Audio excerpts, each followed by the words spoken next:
nueva generación de Regreso a Casa presenta el audiolibro de Osvaldo Bernadas. ¿Cómo descuidar esta salvación tan grande? El conflicto entre lo espiritual y lo almático. Enero del 2020. Buenos Aires, Argentina. Teología cristiana. Alimento sólido, para adultos. Capítulos del 21 al 26. Capítulo 21. ¿Qué lugar ocupa Jesús en tu vida? El Señor Supremo debe ser situado como el centro y el centro absoluto de toda nuestra vida. Jesús no hace rebajas, su gestión es radical. Me gustaría poder decirte que sí, que existen días cuando Jesús está en oferta, pero si haría eso te estaría mintiendo. Dios está en donde hay personas dispuestas a situarlo en primer lugar. Podemos conocer infinidad de historias bíblicas que nos ilustren sobre las cosas que Dios ha hecho y en donde estuvo en el pasado, y aún así no tener la menor idea de lo que Él está haciendo ahora. Las huellas del pasado no necesariamente nos llevan a su presencia. Jesús está vivo y está cerca tuyo creando una nueva historia. ¿Quieres conocer personalmente a Jesús? ¿Quieres tener un encuentro con Él? No te contentes con solo conocer sus huellas, las rutas y los escenarios donde Él manifestó su gloria, debes buscarlo a Él hoy. Esa debe ser tu genuina motivación. Muchos hombres, creyentes y no creyentes, gastan gran parte de su tiempo y energía en debatir dónde ha estado Dios en el pasado. Cuando estuvo en determinado lugar, cómo luciría físicamente o cómo vestía. El mundo gasta millones de dólares en realizar investigaciones y documentales sobre la tumba de Jesús, el santo sudario, el santo trial, quiénes fueron los miembros de su familia, etc. De hecho, todos esos vídeos son muy interesantes, pero para un verdadero buscador de Dios, todas esas cosas carecen de sustancia. Si hoy visitas Ciudad Santa, Jerusalén, te encontrarás con gente de muchas diferentes nacionalidades, culturas y religiones, sacando fotos, filmando los lugares y recorriendo de forma turística los pasos de Jesús. Quien procura la presencia de Dios puede que se emocione al escuchar testimonios del pasado, pero para él, tales relatos son historia. Quien realmente anhela la presencia del Señor no se contenta con conocer lo sucedido en el pasado, él desea una experiencia actual. Tal persona no se limita a estudiar lo que Dios hizo en el pasado. Él está ansioso por saber lo que Dios está haciendo en el presente. En algunas iglesias, el pastor sigue creyendo que si cantan una y otra vez ese himno que entonaron sus antepasados en aquel glorioso avivamiento, el Espíritu Santo volverá del mismo modo. No es la canción, ni la afinación de los instrumentos, ni el color de ropa que usaron las mujeres del coro lo que generó que el cielo invadiera la tierra. Es la búsqueda. Es el hambre por tener un encuentro divino. ¿Acaso no están hambrientos de Dios aquellos que apelan al ocultismo, a la astrología, la quiromancia, o los que toman consejos de psíquicos espiritistas, tarotistas o mentalistas? Esas son personas que están hastiadas de la iglesia, porque la iglesia les ha resultado, de alguna manera, menos de lo que el anuncio decía. Todo hombre tiene una necesidad intrínseca en su interior, conectarse con un poder superior. Todos necesitamos a Dios. Si hay algo que escasea en este mundo, es el poder de un Dios vivo. Desde niño siempre tuve una fuerte inquietud. ¿Cuál es mi verdadera procedencia? ¿Qué sentido tiene la vida? ¿Qué pasa después de la muerte? Al ir creciendo emprendí una búsqueda intensa, indagué y estudié mucho al respecto. Seguí los rastros de Dios, por aquí y por allá. En mi juventud, opté por retirarme a vivir a una comunidad en el sur de Argentina. Comencé a estudiar teología, y me fascinó la materia religiones comparadas. Cuanto más conocía de las religiones y de las culturas del mundo, sin darme cuenta, me fui alejando más y más de ese Dios que me había creado para caminar con Él y ser su amigo. Al comenzar a estudiar el Nuevo Testamento, fui poseído por un intenso anhelo de investigar sobre los años perdidos de Jesús. Después del incidente de Jesús en el templo, a los 12 años, hasta que aparece y es bautizado a orillas del río Jordán, a los 30, hay una gran laguna en su vida. Nada se menciona al respecto. 18 años no es una parte insignificante de su vida. Especialmente, si tenemos en cuenta que su vida fue de apenas 33 años. ¿Qué hizo durante esos 18 años? Ese fue un misterio que adquirió suma importancia en mi mente, por el cual me apasioné. El cristianismo ha guardado un silencio sepulcral al respecto. ¿Cuál fue la razón para que no haya ninguna información sobre esos años de su vida? Esa pregunta daba vueltas en mi mente. No podía conformarme con creer que alguien que tenía el poder de resucitar a los muertos, curar a los leprosos, caminar sobre el agua y alimentar a más de 5.000 personas, con solo 5 panes y unos pocos peces, fuera apenas un simple carpintero en el pueblo de Nazaret. Este gran enigma me llevó a investigar en muchos libros. De todas las teorías que examiné, hubo una en especial que me atrapó.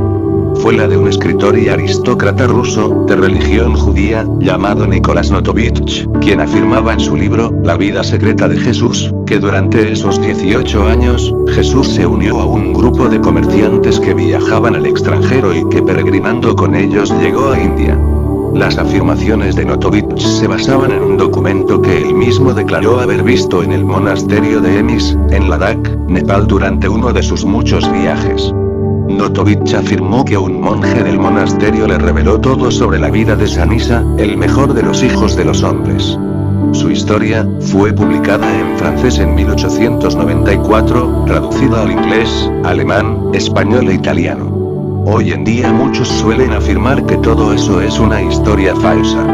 Para mí en ese momento, escucharla fue de hecho una de las propuestas más motivadoras que me llevó a viajar al lejano oriente. En 1986, a pesar de los problemas económicos de Argentina, de forma insólita pude viajar por primera vez a India, a Nepal y a Bangladesh. En ese primer viaje recorrí infinidades de templos hinduistas, lamas, musulmanes, budistas y cristianos. Y fue así que después de 6 meses de peregrinación y muchas preguntas, descubrí en India 3 templos, en donde la deidad adorada era Sanisa. En estos remotos lugares, los sacerdotes concordaban que su Señor amado, era el mismo Jesús que nosotros veneramos, solo que con un nombre diferente. El nombre que recibió durante ese éxodo de su vida.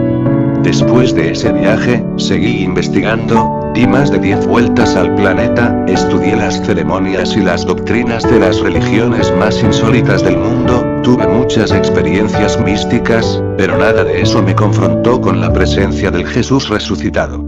Solo aprendí mucha historia. Me volví un experto en religiones y culturas antiguas. Me instruí mucho sobre dónde Dios puede haber estado en el pasado, pero nada de eso me dio satisfacciones duraderas. Saber dónde Dios se manifestó en la historia no es suficiente. Cuanto más viajaba y conocía, más me daba cuenta que había alguien cerca, alguien real, alguien que era más que un suceso histórico, y que aunque era invisible, Él existía en verdad. Ir en pos de Dios, es diferente a la investigación empírica. El que busca de Dios, es aquel cuyo anhelo nunca queda satisfecho.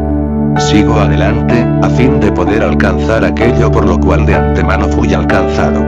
Filipenses 3:12. Los verdaderos buscadores de Dios trascienden el tiempo y la cultura.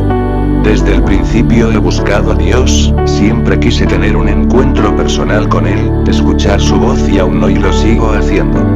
¿Acaso habrá algo que tenga más valor que encontrarlo a Él?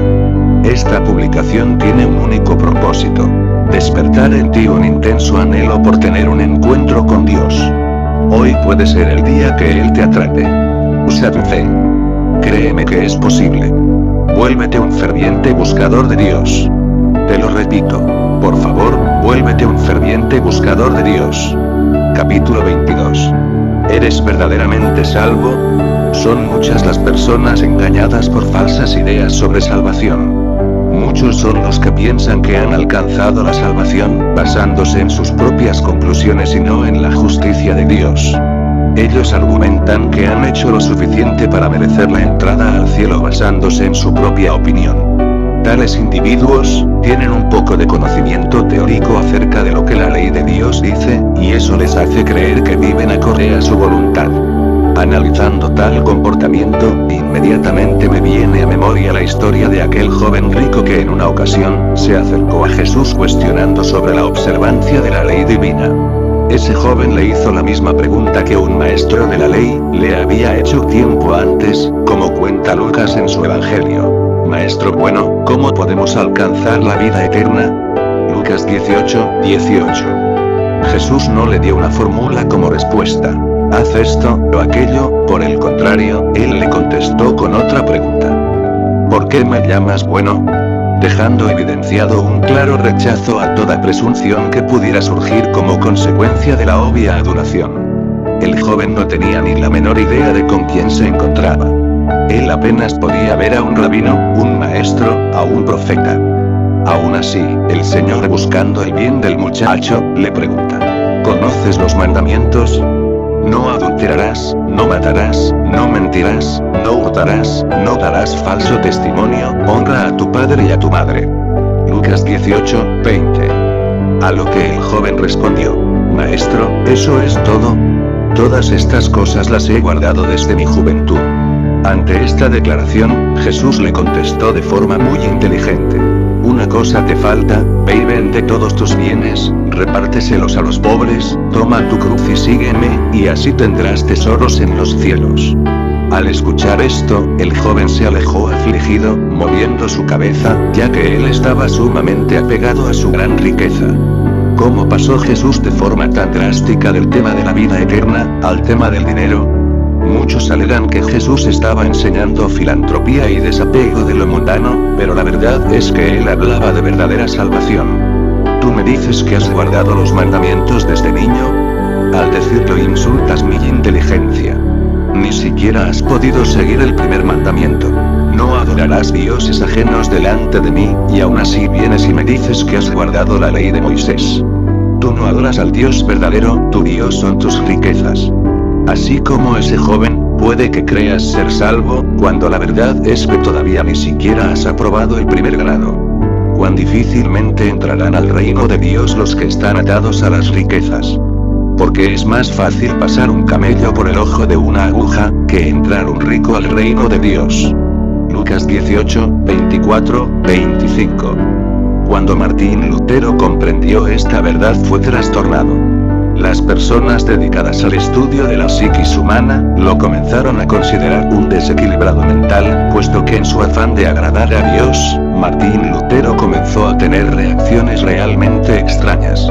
Él no dejaba de sentirse sucio. Su afán por mantenerse en santidad y por seguir la justicia divina lo desolaban. Esta revelación le causaba un gran temor de no ser salvo. La posibilidad de vivir una vida de tormentos en el infierno lo alteraba de sobremanera. Debido a esto, él vivía fuera de control, volviéndose un neurótico. No podía dormir. Pasaba entre 3 o 4 horas por día en el confesionario confesando sus pecados. Por lo general, la gente no sabe que Lutero antes de entrar al monasterio había sido un distinguido abogado.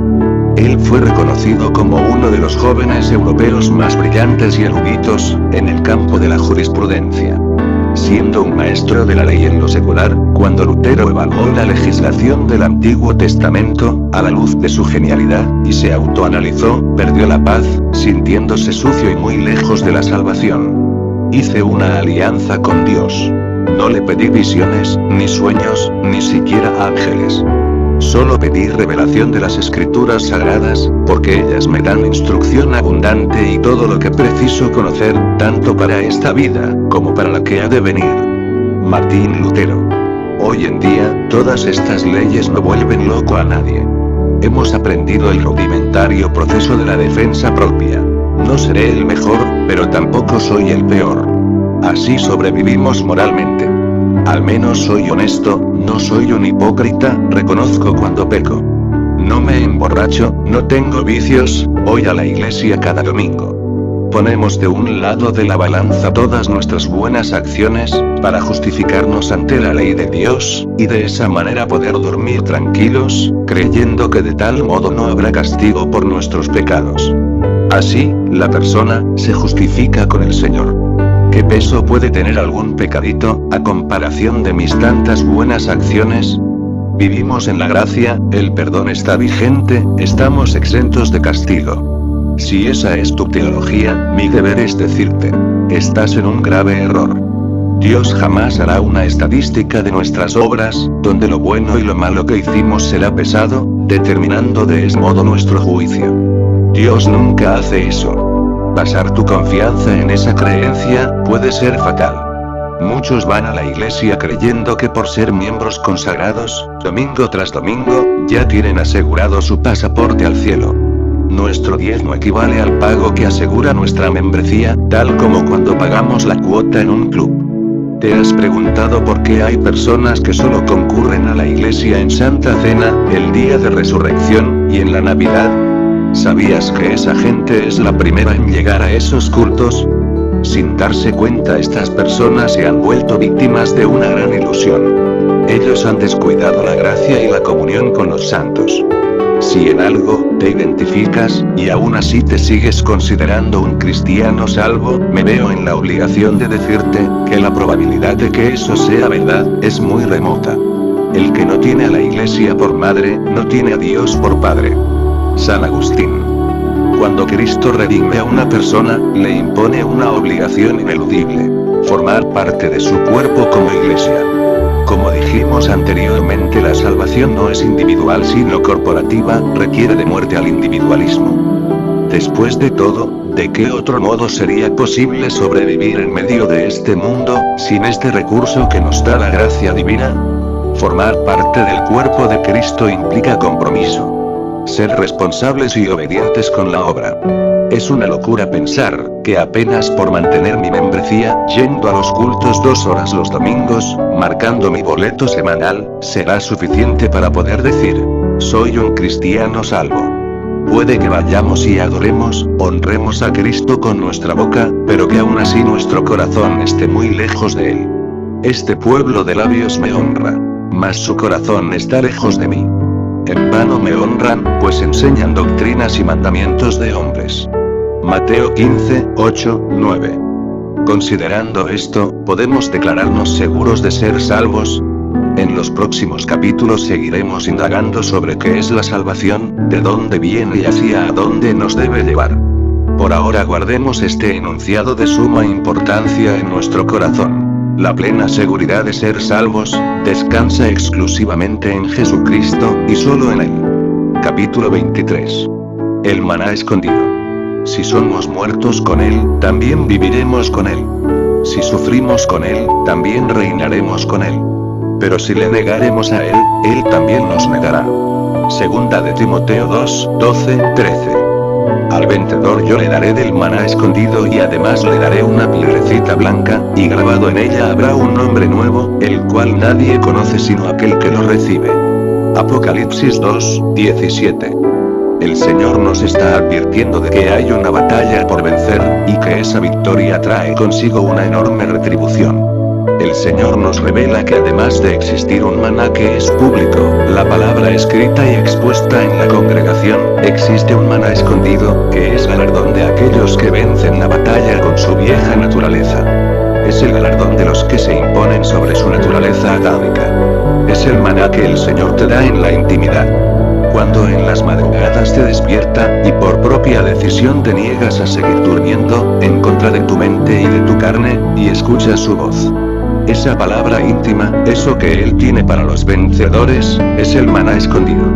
Un almático no tiene idea de qué se trata esa clase de maná, es más, nunca se enteró que existe.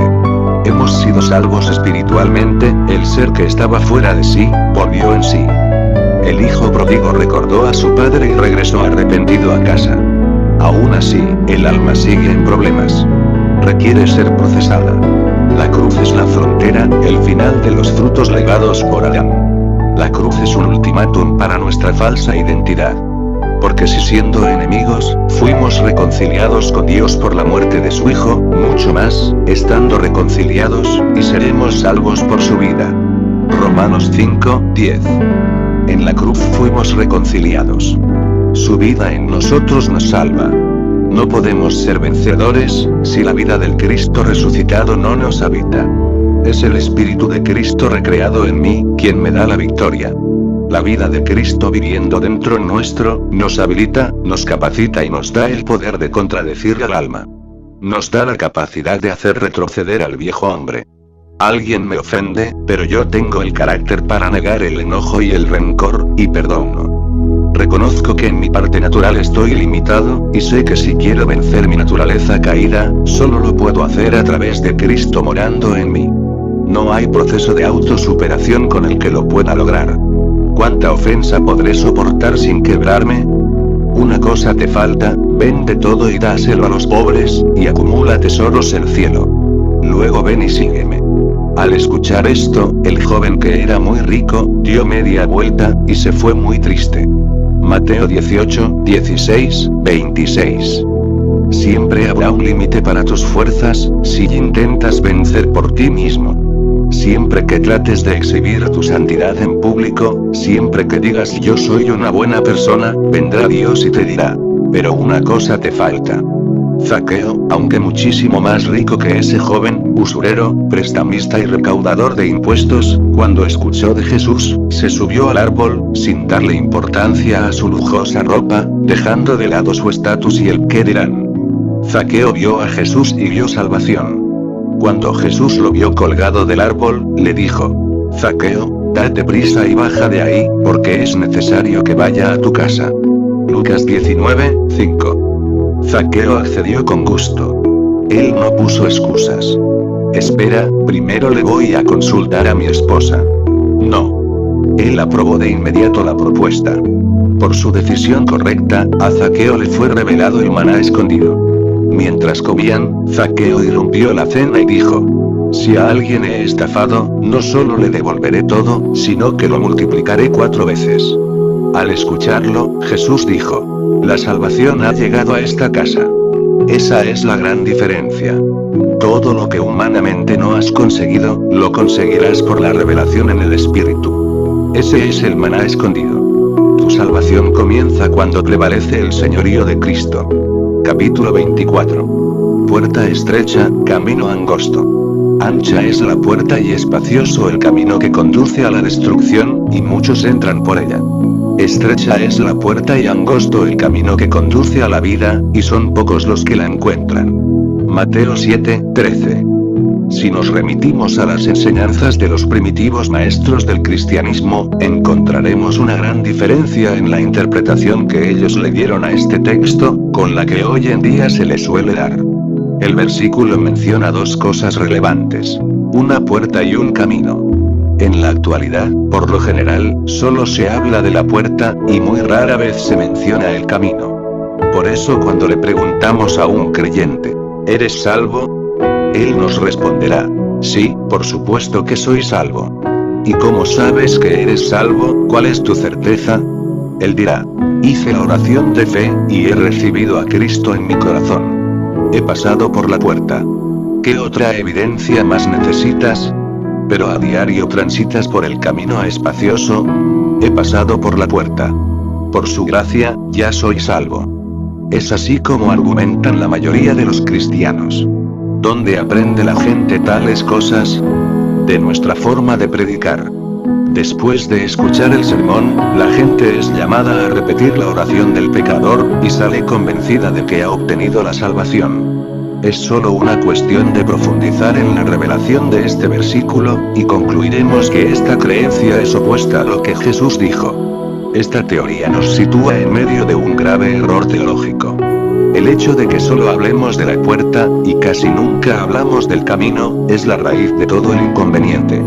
Pocas son las veces que se dictan sermones sobre santidad y camino angosto. Siempre que alguien habla de salvación, indefectiblemente se remite a aquel glorioso momento de su conversión, y muy pocas son las veces que se menciona cómo están las cosas en el presente. He visto y escuchado muchos predicadores, que viajan por el mundo, contando su testimonio. Ellos llaman a su eterno sermón el milagro de mi conversión, y en eso basan toda su teología y sus enseñanzas. Toda su seguridad descansa en aquel emocionante momento cuando fueron movidos a tomar la decisión. Cuando Dios salvó sus vidas. ¿Qué hay de tu vida después de aquel suceso? ¿Caminas con Jesús diariamente? ¿Has tomado tu cruz y lo sigues? Aún así son muchos los que creen que por haber repetido la mágica oración son salvos, aunque su corazón siga lleno de infamias y maldad. Hemos visto a tantos que llegan enfermos, solos y sin un centavo, y Dios los sana, los prospera y los restaura, y después de un tiempo desaparecen, sin ni siquiera decir gracias. ¿Cómo es posible dormir tranquilo, sin sentir temor por nuestro destino eterno, en medio de tanta imprudencia y de tanta insensatez? ¿Llamas a eso ser sabio? ¿Acaso ignoras el proverbio que dice: el principio de la sabiduría es el temor de Jehová? Los insensatos desprecian sus enseñanzas. Proverbios 1:7. Puedes haber tomado la decisión y eso es de gran valor, pero tal cosa no implica que tu interior esté limpio. El camino que estás transitando te da certeza de que entrarás en la vida eterna. ¿Tu vida doméstica refleja el protocolo real?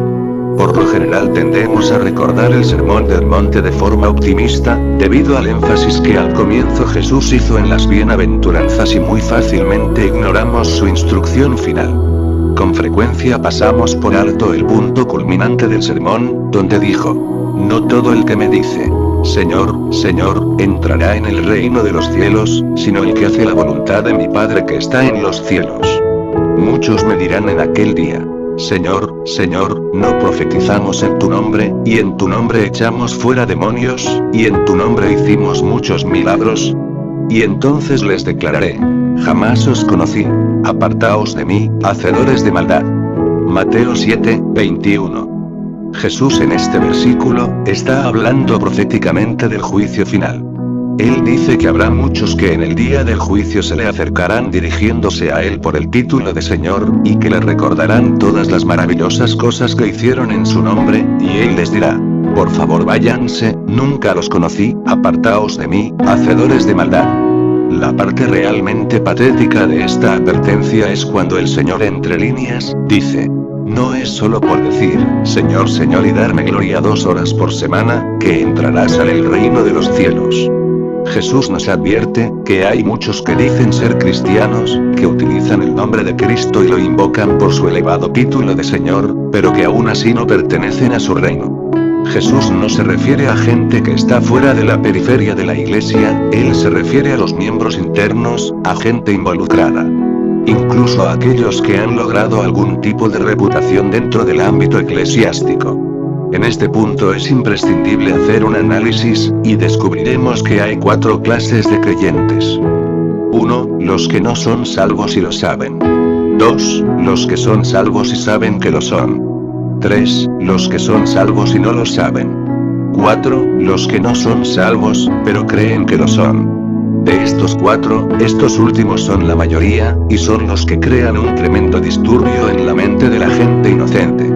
Ellos hacen un enorme lío con su confusa teología. Jesús expuso esto, al decir: ay de ustedes, hipócritas, que cierran la entrada al reino de los cielos. No entran ustedes, ni dejan entrar a los que lo intentan. Mateo 23:13. ¿Cómo puedo saber si soy uno de los que dicen ser salvos, sin serlo? Hay una sola forma: revisando las enseñanzas de los antiguos santos. Los eruditos de la iglesia primitiva predicaron diferente. Ellos nos han enseñado que solo puedes ser considerado salvo, si después de haber pasado por la puerta estrecha, transitas por el camino angosto. Esa es la forma de saber si has pasado por la puerta estrecha de verdad. Es tu transitar diario por el camino angosto lo que nos da la certeza de ser una persona salva. Tú puedes decir: pero yo hice la decisión de fe, yo soy cristiano. Pero si sigues viviendo como un diablo, caminando por el camino amplio, el que te lleva a la destrucción, ¿cómo puedes decir que eres salvo? ¿Quién te lo garantiza? ¿Cuál es el valor de tu voto? No transitar el camino angosto, significa nunca haber pasado por la puerta estrecha. Semejante teoría solo nos sirve para crear una falsa idea de seguridad. No existe tal cosa como un cristiano almático, o carnal. No es bíblica esa teoría. No hay cuestión de ser un poco santo y un poco pecador. Creer que eso puede funcionar, es algo así como creer que el agua y el aceite se pueden mezclar. Somos libres para confiar en cualquier cosa, podemos hacerlo, pero a menos que pongamos nuestro enfoque en la genuina verdad revelada por Cristo, siempre estaremos metidos en graves problemas. En este punto, por lo general, la persona argumenta: Me parece que te has olvidado lo más importante. Estamos viviendo en la gracia. Ellos creen que la gracia es algo así, como un boleto sin escalas, directo al reino, que Dios distribuye en esta época gratuitamente, sin ningún tipo de requisito. Ese es su argumento. ¿Acaso será que la gracia es una licencia para el libertinaje? Nuestra cultura tiene un deteriorado entendimiento de la gracia. Si Dios es justo, Él será misericordioso, y por su gracia nos incluirá. Pensar así es completa locura. Tales cristianos ponen todas sus expectativas en la gracia de Dios, sin considerar que en ningún momento Jesús invalidó la ley. La gracia es un favor inmerecido, que Dios le otorga al hombre a causa de su inmenso amor, pero no anula los 10 mandamientos. La salvación la alcanzan solo los que esperan en Cristo.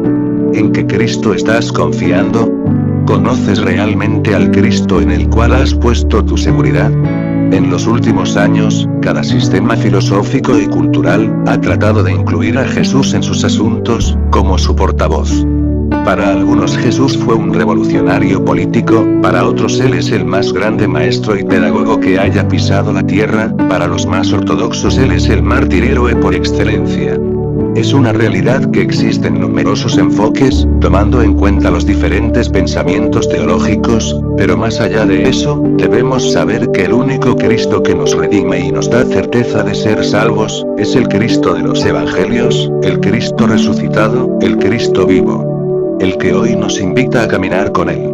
No existe otra forma de tener certeza de ser salvo, más allá de ir a las Sagradas Escrituras y entrar en contacto con el Cristo bíblico.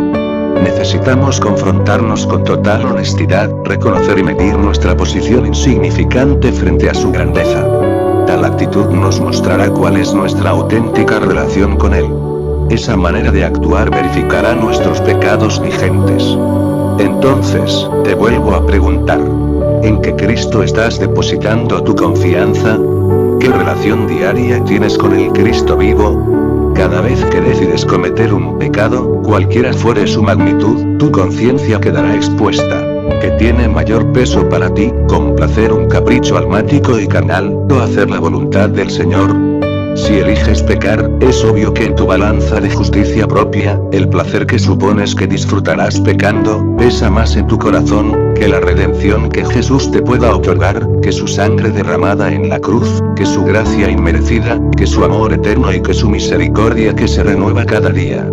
Es evidente que tú privilegias el pecado, por sobre las cosas de Dios. Tal mentalidad te puede dar certeza de salvación. Solo un demente puede acreditar semejante forma de pensar y actuar. Pecamos porque nos gusta pecar y no hay otra razón. Está estrictamente en nuestra decisión el hacerlo. Ese es el secreto que escondemos cuando por alguna loca razón dejamos de darle un lugar de privilegio a nuestro Redentor y nos dejamos llevar por la tentación. El deseo de pecar se vuelve más fuerte que el deseo de obedecer a Jesús. El que encubre sus pecados no prosperará. Mas el que los confiesa y se aparta alcanzará misericordia. Proverbios 28:13. Dices que eres nacido del Espíritu, y sin embargo a la hora de decidir, prefieres el pecado antes que ser obediente al que murió por ti. ¿Qué explicación le puedes dar a eso?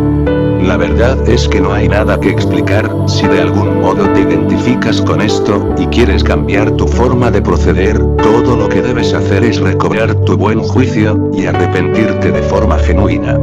Mi pecado te declaré, y no encubrí mi iniquidad.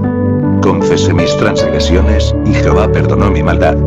Salmos 32:5. Dios es bueno, Él sabe lo difícil que es para nosotros practicar la obediencia. Solo en Él podemos encontrar verdadero consuelo. Si confesamos nuestros pecados, Él es fiel y justo para perdonar nuestros pecados y para limpiarnos de toda maldad. Primera de Juan 1:9. Cuando estamos atravesando una prueba o una tentación, es necesario que nos preguntemos: ¿Cristo es suficientemente importante para mí? ¿Él ocupa el primer lugar en mis pensamientos y en mi corazón? ¿Qué valor tiene la salvación que Él me ha otorgado? Capítulo 25. Una obra sin igual.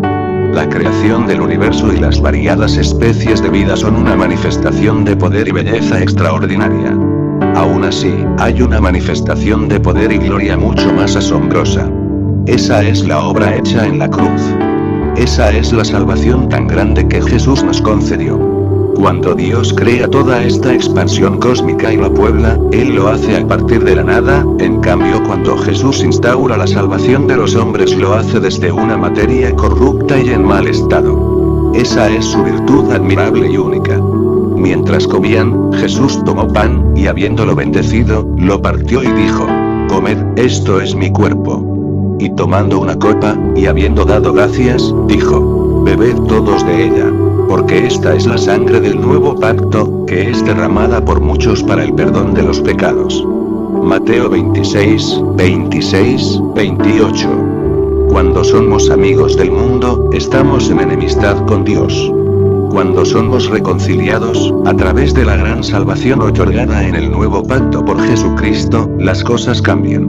¿Quieres saber cuánto hay de esa gran salvación obrando en tu vida? Hazte las siguientes preguntas y evalúate sinceramente. ¿Me gusta la santidad o me pone incómodo? ¿Estimo la soberanía de Dios? ¿Me agrada su justicia y su ley? ¿Disfruto pasando tiempo en la intimidad de su presencia? Solo es posible contestar de forma positiva a estas preguntas, si nuestro corazón ha sido renovado en Dios. El pecado nos vuelve sucios e inapropiados ante la presencia de Dios. El pecado nos genera un enorme conflicto interior y en medio de esa atmósfera tan confusa el enemigo aprovecha para tentarnos y abusarnos.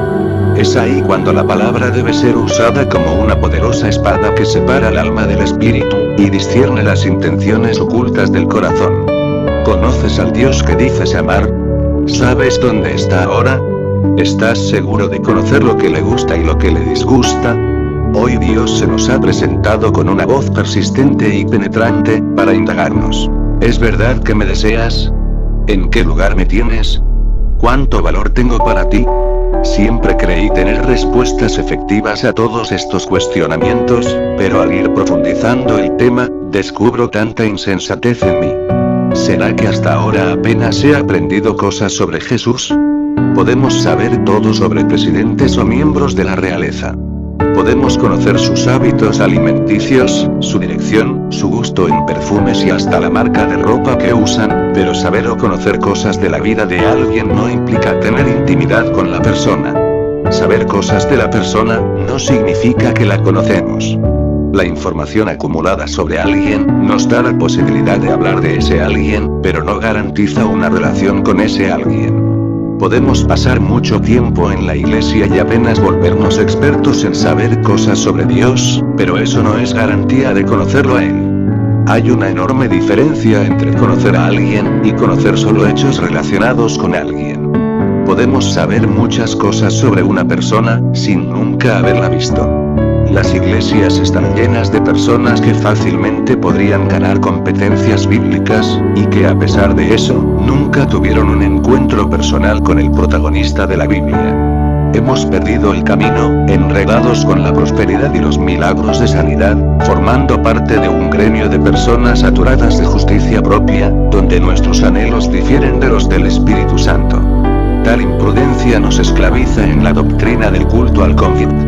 Estamos tan bien, con nuestros buenos amigos, en nuestra cómoda iglesia, que nos olvidamos de las almas que necesitan de alguien que les haga saber que para ellos Jesús tiene buenas noticias. Fallar en la difusión del Evangelio, implica que la sangre de Jesús derramada en la cruz del Calvario no está siendo aplicada. ¿Este hecho no te perturba? ¿Eso no te quita el sueño? Dios no respeta a personas egoístas que anhelan apenas confort y lujos. El salvacionismo nos torna desagradecidos con el Cristo Redentor. Sin humildad no hay obediencia, y sin obediencia no hay bendición. El Señor aborrece la soberbia del hombre, pero al humilde de espíritu lo sustenta y lo honra. Proverbios 29, 23. Es necesario reconocer que somos infinitesimales, muy pequeñitos, dentro de una creación ilimitada e infinita. Dios enaltece a los humildes. Si se humillare mi pueblo, sobre el cual mi nombre es invocado, y oraren, y buscaren mi rostro, y se convirtieren de sus malos hábitos, yo oiré desde los cielos, y perdonaré sus pecados, y sanaré su tierra. Segunda de Crónicas 7:14. Si buscamos una relación íntima con Dios, Él será quien nos atrape. Eso es lo sublime de buscar el rostro del Señor. Procuras lo imposible, creyendo que es posible. Muchas personas pasan al frente en los servicios y comparten su testimonio. Ellos cuentan sus encuentros místicos y sus asombrosos sueños donde Dios se les aparece. Podemos creer esos testimonios, siendo que en la persona no se hace visible ninguna manifestación de haber sido transformada. Supongamos que llego y te digo: mientras venía en la autopista, sufrí un desperfecto mecánico. Al bajarme no vi que de frente venía un camión de 40 toneladas a 120 kilómetros por hora. ¿Tú me creerías si te digo que el camión me pasó por encima y no sufrí ninguna transformación? Yo no. Solo un loco lo creería. De igual modo, yo tampoco te creo si me dices que tuviste un encuentro con el Espíritu Santo sin ser transformado. ¿Acaso Él es inferior y menos poderoso que un gran camión? A Dios no le importa tu destreza musical, las luces, el aire o las cómodas butacas del templo. A Él no lo impresiona tu nueva alfombra. No nos olvidemos que Él es quien ha alfombrado los campos. A Él no le importa nada de eso. A Él lo que realmente le atrae es tu respuesta cuando te pregunta: ¿me deseas? Hemos programado nuestros servicios de forma tan meticulosa que en la mayoría de los casos nos olvidamos de dejar espacio para el Espíritu Santo. Dios solo derrama su espíritu, provocando un avivamiento, donde hay verdadero hambre de su presencia. El objetivo de Dios es crecer y hacerse cada día más fuerte dentro de nosotros hasta que la naturaleza almática del viejo hombre ya no pueda mantenerse de pie. Dios hoy nos está retando a dejar atrás las obras de la carne y todas las voces que llegan a nuestros oídos, menos una, la de Él. A Dios lo incomodan las personas presuntuosas. Si estas enseñanzas te han llevado a la reflexión, y te sientes confundido, con deseos de cambiar, Juan el Bautista te da la solución. Arrepentíos, el reino de los cielos se ha acercado. Mateo 3:1-2. Es un arrepentimiento genuino lo que puede preparar el escenario correcto para que el Señor manifieste su presencia. Un arrepentimiento honesto es el único camino que nos capacita para una búsqueda exitosa. ¿Cuándo fue la última vez que dejaste todo elemento distractivo para recorrer el camino del arrepentimiento en busca de Dios? No es cuestión de suficiencia, es cuestión de hambre. Si hay algo que nos debe inquietar, es lo que Dios opina de nosotros. El día que tomemos la decisión resuelta de buscar a Dios con todo nuestro corazón, con toda nuestra mente y con todas nuestras fuerzas, Él se mostrará a nosotros, y nosotros saldremos de ese encuentro echados a perder para el mundo, aptos para la obra del reino. Es tiempo de consagrarnos y vivir una vida santa, de renunciar a mirar lo que solíamos mirar, de dejar de leer lo que acostumbrábamos leer, de dejar de estar con las personas y en los ambientes que solíamos estar. Jesús debe ser la causa y el objeto de nuestras aspiraciones. Solo Jesús. Capítulo 26. Objetivo claro. Apunta a Jesús y tendrás el mundo por añadidura. Apunta al mundo y no tendrás ninguna de las dos cosas. C.S. Lewis. Si te sientes satisfecho con tu vida, si estás feliz con tus logros y tu forma de vivir, entonces lamento mucho haberte hecho perder el tiempo. Esta publicación no es para ti. Dios soltó estas palabras para gente insatisfecha, para gente con ganas de vivir un cambio trascendente en sus vidas. Nos hemos acostumbrado tanto a satisfacernos saciando nuestros apetitos con las cosas de este mundo, que hemos perdido por completo el gusto por las cosas de Dios. Eso que es de naturaleza eterna. Nos hemos acercado a Él, año tras año para llenar espacios vacíos. El Señor no acepta ocupar el segundo lugar de la vida de nadie. Nuestro factor básico de motivación debe ser: lo hacemos por Él. Si no somos cuidadosos con eso, siempre estaremos corriendo peligro. Podemos caer en la trampa de hacer cosas para Él, y olvidarnos de Él. Puedes convertirte en un legalista almático y nunca llegar a ser espiritual. No importa cuánto ores, cuánto sirvas, cuánto ofrendes, aún así puedes ser un perdido. Podemos ser uno más de los tantos que nunca tuvieron un encuentro con Dios. No importa cuántos versículos bíblicos hayas memorizado, la pregunta que el Señor hoy te hace es: ¿Pasas tiempo en intimidad con Jesús? ¿Has tenido un encuentro personal con el Espíritu Santo? Para la mayoría, reconciliación y salvación es lo mismo, sin embargo, el apóstol Pablo hace una clara diferencia entre ambas cosas. Pablo enseña que la reconciliación con Dios surge como un fruto de la muerte de Cristo en la cruz, pero que en cambio, la salvación es el resultado de la vida de Cristo impartida en nosotros. Solo podemos vencer al mundo, si el vencedor del mundo vive en nosotros. Necesito ser prudente todos los días y a cada momento. Necesito ser guardado de los depredadores de la fe que me rodean. Por lo cual, desechando toda inmundicia y abundancia de malicia, recibid con mansedumbre la palabra implantada, la cual puede salvar vuestras almas. Santiago 1:21. El apóstol Santiago ilustra de una forma muy significativa la salvación producida por la palabra de Dios en el alma. Él compara la palabra a una planta que es plantada, de la cual esperamos pacientemente tener frutos. Una vez más el Señor nos dice: la salvación del alma no es un suceso, sino un proceso, el cual debemos recibir con mansedumbre. Tenemos solo dos opciones. O te sigues a ti mismo, o sigues a Cristo. No hay estados intermedios. No hay grises. No hay tibios. Son dos tus opciones: o te niegas a ti mismo, ignorando las demandas de tu mente, u optas por la arrogancia, sin nunca ceder ni un milímetro de tus caprichos, siendo un obstinado. La palabra implantada recibida con mansedumbre produce salvación en el alma. Cuando la palabra de Dios te es revelada, tú puedes cumplir con las demandas de la ley, haciendo desaparecer la grieta que hay entre lo que predicas y lo que vives. Siendo hacedores de la palabra, y no solamente oidores. Santiago 1:22. Lo que dices, lo respaldas con hechos. Predicas lo que vives. Las cosas secretas pertenecen a Jehová nuestro Dios, mas las reveladas son para nosotros, para que cumplamos todas las palabras de esta ley. Deuteronomio 29:29. Si predicas fe, y vives una vida de fe, tu prédica será poderosa. Una palabra revelada, es palabra poseedora de poder sobrenatural. Lo declarado en las Escrituras siempre se cumple. Si Dios te dice que Él va a restituir en tu vida todo lo que el diablo te sacó, todo eso va a ser restituido. Si Dios te dice que a su tiempo Él abrirá puertas, créele, declara esa profecía, porque Él las abrirá. Si el Señor te dijo que proporcionará conexiones divinas en tu vida, créele y confía pacientemente, porque de hecho Él a su tiempo cumplirá. Mientras no veas nada, mientras estés siendo tratado por Dios, mientras estés atravesando el desierto, tienes derecho a guardar silencio, pues todo lo que digas puede ser usado en tu contra. La palabra hebreo aparece por primera vez en la Biblia, en el libro del Génesis 14:13, cuando Abraham recibe noticias de su sobrino Lot, quien estaba prisionero, y se dispone a ir en su rescate. La palabra Abir, o hebreo, es el nombre que recibió en esa ocasión, el pueblo escogido por Dios, y significa atravesar, o cruzar. Es ausentarse de un lugar, para hacerse presente en otro. En otras palabras, un hebreo es alguien que tiene una experiencia de muerte.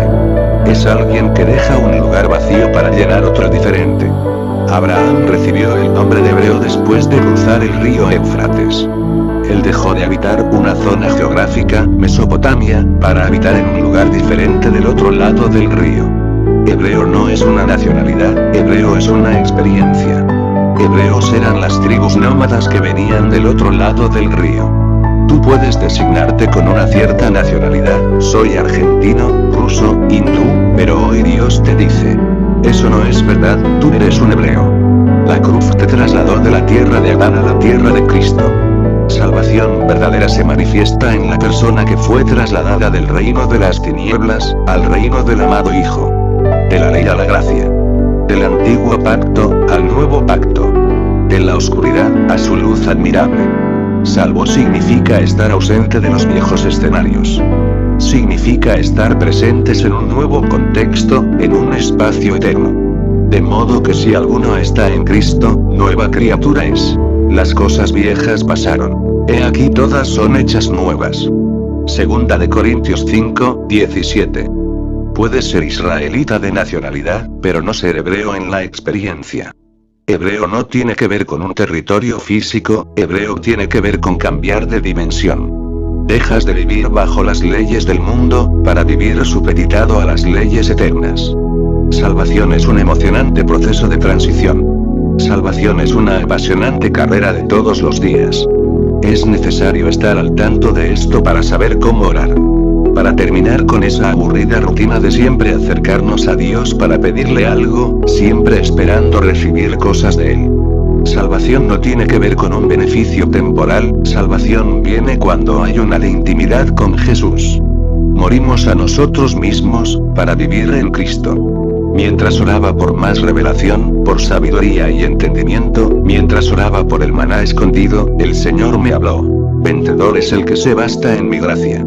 Solo en tu debilidad es donde mi poder se perfecciona. Hemos cambiado el hambre por estar en su presencia, a cambio de apenas hacer cosas para Él. Líbrame, Señor, de tanta religiosidad muerta. Señor, aviva más y más en mí el hambre por estar en tu presencia. Señor, ten compasión, y agita las aguas una vez más. Trae un nuevo despertar a la tierra. Haz que venga tu reino. ¿Habrá algo que tenga más valor que estar a los pies de Jesús?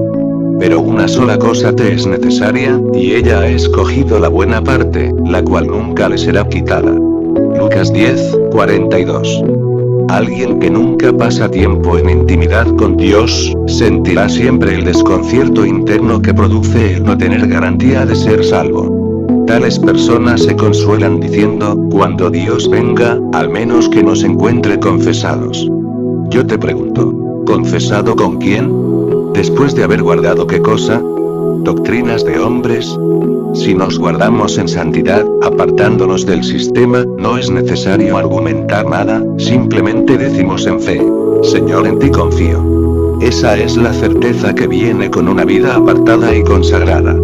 Para un auténtico cristiano, la palabra fe tiene tres acepciones: creer, confiar y obedecer. Sin obediencia no hay salvación. Fe no es solo creer, los demonios también creen, pero ellos ante lo que creen simplemente tiemblan.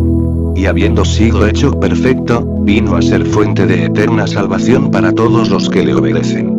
Hebreos 5:9. Mientras fui escribiendo, una fuerte carga por las almas me sobrevino, y comencé a orar fuertemente. Sé con certeza, que algo fuerte del cielo se está gestando, para manifestarse en la tierra. La iglesia no debe ser otra cosa, más que una congregación de santos, la que hila, donde unirse para orar, con devoción y en santidad. No podemos seguir perdiendo la vida frente al celular, mirando cosas que el Señor aborrece, y después orar, pretendiendo que Dios nos escuche. No podemos tener un corazón dividido. Si tenemos amistad con el mundo, somos enemigos de Dios. Santiago 4:4. Es necesario renunciar a las cosas temporales.